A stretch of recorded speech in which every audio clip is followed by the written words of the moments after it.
Well, good morning. And I don't think I actually ended up going successfully live on the YouTube. And so, anyway, I didn't activate that screen. So, those of you who join us on here, I appreciate you guys doing that. I want to go back through what I did, or at least briefly what I did. And I appreciate you guys on here. Took Rebecca back to the airport this morning. And so she's already landed in Chicago. I think actually she's probably about to take off again. So we had a good time with her and enjoyed our time and celebrated Abby's pinning yesterday and Sarah's graduation on Monday. And so been a busy time, but I appreciate you guys being on here as well. Well, our study here was out of Second John and the concluding verses 10 through 13. And when you look at verse number 10, there's a sense in which it almost comes across pretty harshly to us. If there come any unto you, and bring not this doctrine, receive him not into your house, neither bid him Godspeed, for he that biddeth him Godspeed is partaker of his evil deeds. At first glance, this sounds as though if I were to have an individual enter my home or come and knock on my door that doesn't believe in the biblical teaching of Christ that was expressed back in verse 7, then I am not permitted for that person to enter my house, and I'm not permitted to even greet him. Let me just say, I do not believe that is at all what that text is telling us. There are two different ideas that I think are possibilities. One is that it is a reference to the local church. Churches often in this culture met in homes, and so there is a possibility that this individual is going to be one who met within the house, and as a result of that, is another way of saying essentially welcoming him into the congregation. That's a possibility, though I think there may still even be a better possibility than that. If we put this into the cultural setting in which this would have been written, anybody who is traveling, including the itinerant preachers, would have relied upon the aid and the support of others. And so, as they go from city to city and region to region, they would be dependent upon, among other things, housing during a night. They did not have the hotel accommodations that we would have today. And so they would show up and someone would entertain them. Now, when you had someone and you extended this gift of hospitality to someone, it was not just providing them with a bed to sleep in, it was providing them with food. It was oftentimes even hosting them with a great meal to begin, and then providing them with any necessary things for their journey, maybe additional food, maybe food for animals if they're traveling with animals. Maybe even financial means to be able to continue on with their journey.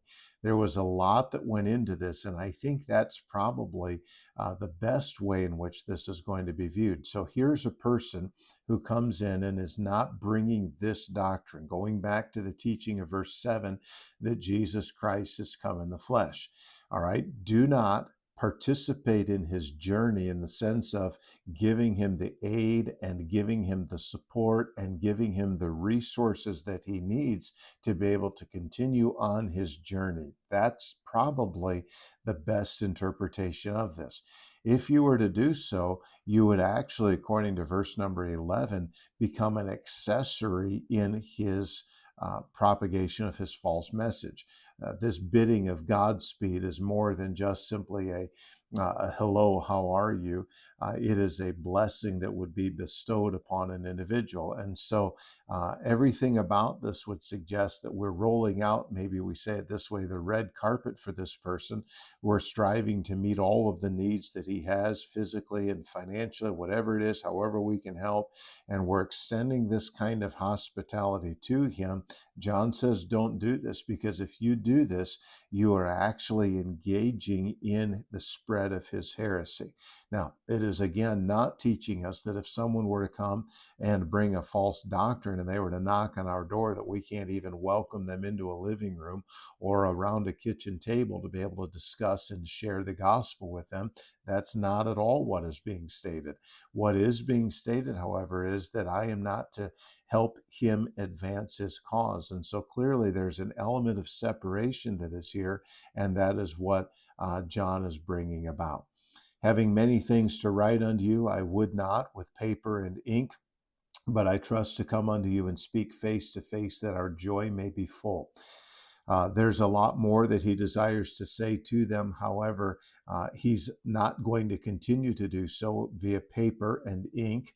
The reason for that is he's anticipating a personal visit, and when he has that visit, he's going to then express the remainder of what he desires in that particular visit. That visit is one that's going to bring great joy. And then he speaks back with this coded language as he brings this to a conclusion. The children of thy elect sister greet thee. This would be other believers who are sending greetings to them.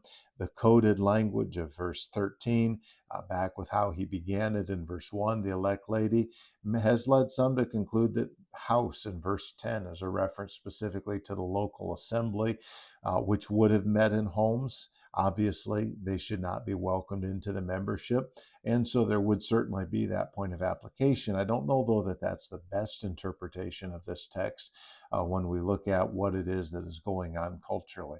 It's clear that God has an expectation that as believers, we are to keep the distance and maintain that separation from those who teach ungodly things.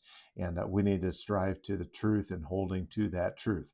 It does put into the whole parameter the focus of John with a balance of love and truth. We cannot forego the necessity of truth, all in the name of love and acceptance of everyone. We've got to retain that standard of truth, and that is clearly a point that John is bringing out here in this text. Well, appreciate you guys being on here, and hopefully you're able to get on to this. And I know it's a little bit later than normal, but I realized when I clicked back over there that I never really activated that tab, and YouTube's a little funny with that. So anyway, hopefully this works out. Appreciate you guys. We'll be back at church tonight, and live stream should get kicked off about 7:30. We've got our meal at 5:30, and I hope you guys are able to join us for that. All right, take care. God bless you guys. Hope you have a great day today. Take care.